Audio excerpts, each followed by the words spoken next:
খাওয়ার চেষ্টা করবেন। মাছ দিয়ে ভাত খায় মানুষ, কাঁটা ফেলে খায়, বুদ্ধি আছে, কাঁটা সহ খায় না। অতএব শরীয়ত যেটুকু জানতে চাইবে, যেটুকু জানতে হবে, সেটুকু প্রমাণ সহকারে জানতে হবে। আমরা শুনেছি আমাদের মা চাচারা গ্রামে বলতেন যে, এই শোনো, তোমরা মহিষের কুরবানি দিও না, মহিষের গায়ে লোম কম, গরুর কুরবানি দাও, গরুর গায়ে লোম বেশি। কেন? প্রত্যেক লোম সমান এক নেকি হবে। মিথ্যা কথা, নবীর নামে মিথ্যা কথা ছড়ানো হয়েছে, জাল হাদিস। কে জবাব দিবে?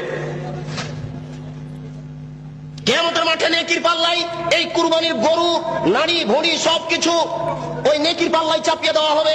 এই হাদিস আমাদেরকে শোনানো হয়েছে। এই হাদিস মিথ্যে, এর জবাব কে দিবে?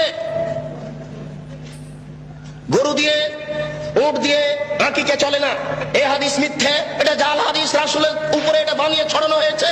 এর জবাব কে দিবে? বাচ্চার কানের পাশে আজান দিতে হবে, কথা সত্য। ডান কানে আজান দিতে হবে, বাম কানে একামত দিতে হবে, এই হাদিস মিথ্যে।